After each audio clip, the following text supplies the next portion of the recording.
So, good morning, students. Today we will continue with the chapter number 2, the remaining part of the chapter on page number 15's second paragraph. Take the wheel, I shouted as I scrambled for the hatch.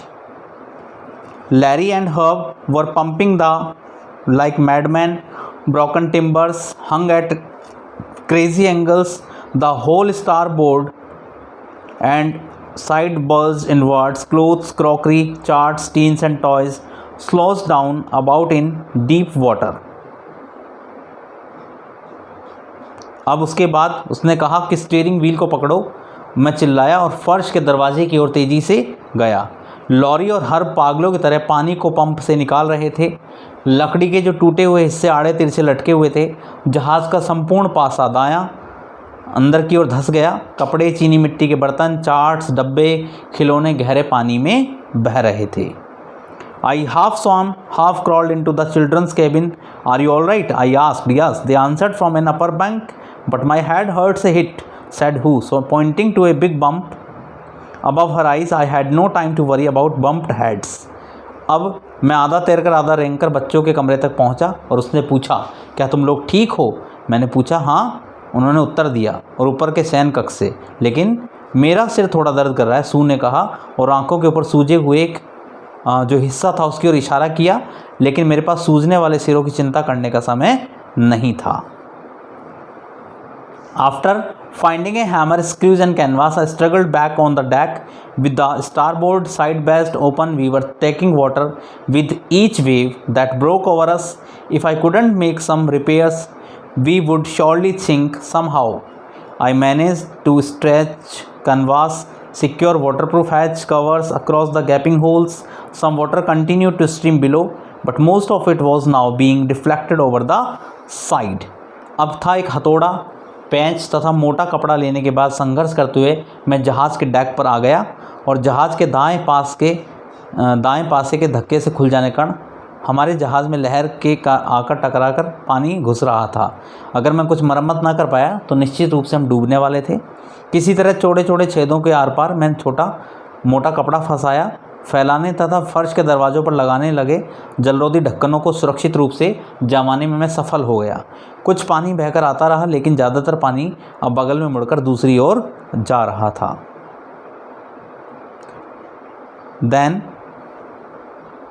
more problems arose when our hand pumps started to block up with the debris floating around the cabins and the electric pump short circuited. The water level rose threateningly. Back on the deck, I found that our two spare hand pump had been wrenched overboard along with the foresail, the jib and the dinghies and the man anchor. अब अधिकतर समस्या जब पैदा हुई जब हमारे head pump आसपास के कमरों में तैरने लगे और काठ कबाड़ के कारण अवरुद्ध होने लगे। विद्युत पंप तो जो था वो शॉर्ट सर्किट हो गया और उसके कारण वह बंद हो गया। पानी के स्तर चुनौतीपूर्ण तरीके से बढ़ गया था। फर्श पर वापस आने पर मैंने पाया कि दो अतिरिक्त हेडपम्प जहाज़ से उकड़कर समुद्र के पास गिर गए थे। साथ ही जहाज़ के आगे का जो बादबान था, छोटी नावें थी और मुख्य लंगर था। फिर मुझे याद आया कि हमारे पास एक और विद्युत पंप चार्ट रूम की फर्श के नीचे था। मैंने बाहर खुलने वाले एक पाइप में जोड़ा और ये जानकर कृतज्ञता से भर गया कि इट वॉज वर्किंग, कि ये काम कर रहा था। द नाइट ड्रैग्ड, रात बीतती रही, घिसटती रही। एंड एंडलेस, एक अनंत रूप में bitterly cold routine of pumping, steering, working on the radio. We were getting no replies to our mayday calls which was not surprising in this remote corner of the world.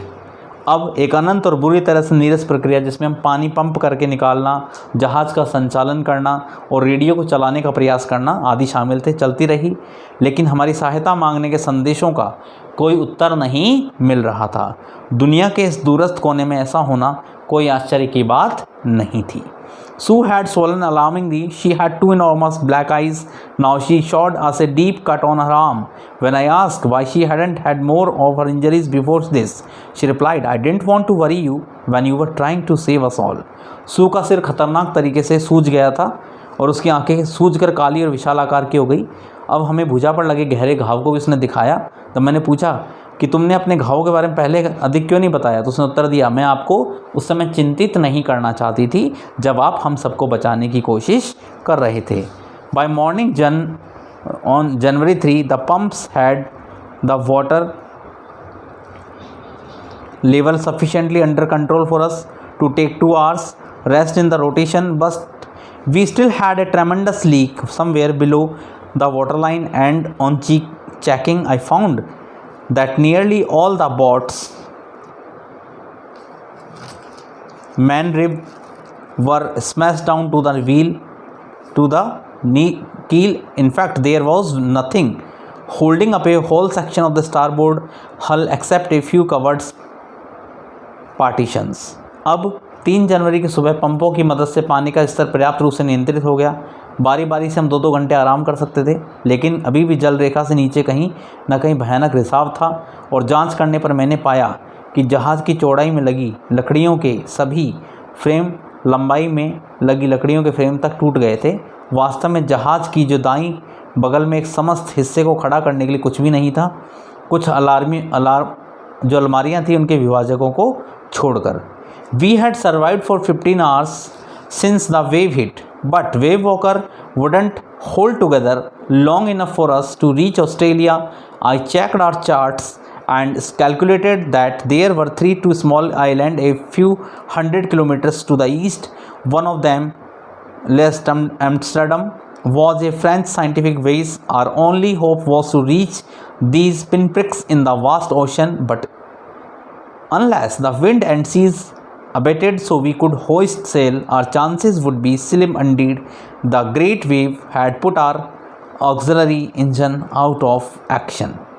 उसके बाद लहर से टकराने के बाद 15 घंटे तक हम जीवित रह चुके थे, लेकिन हमारा जो जहाज़ था वो वेव वॉकर ऑस्ट्रेलिया तक पहुंचने तक साबुत नहीं बना रह सकता था। हमने अपने अपने चार्टों को जांचा परखा, गणना की कि पूर्व दिशा में 100 किलोमीटर दूरी पर 2 छोटे छोटे द्वीप थे। उनमें से एक एम्स्टर्डम, एक फ्रांसीसी वैज्ञानिक केंद्र था, और यही एक हमारी मात्र आशा थी, विशाल महासागर में स्थित सुई की नोक के समान छोटे इन द्वीपों पर पहुँचना।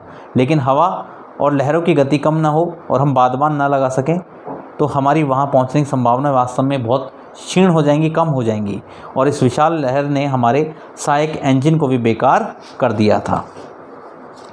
On January 4, after 36 hours of continuous pumping, we reached the last few centimeters of water. Now we had only to keep pace with the water still coming in. We could not set any sail on the mainmast.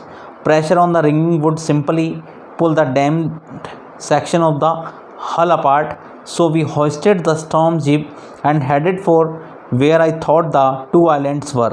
Mary found that some corned beef, cracked biscuits. We ate our first meal in almost 2 days. अब 4 जनवरी को लगातार 36 घंटों की पंपों से पानी गलीचने के बाद अंतिम कुछ सेमी जल स्तर तक पहुंचाए गए। हम केवल आने वाले पानी को निकालते रहे जितनी गति हमें बनाए रखनी थी। हम मुख्य मस्तूल पर कोई बादबान नहीं लगा सकते थे। रस्सियों पर पड़ने वाला दबाव जहाज़ की बॉडी के टूटे फूटे हिस्से को अलग कर सकता था, इसलिए हमने तूफ़ानी मौसम के प्रयोग किया जाने वाला जहाज़ का तिकोना बादबान लगाया।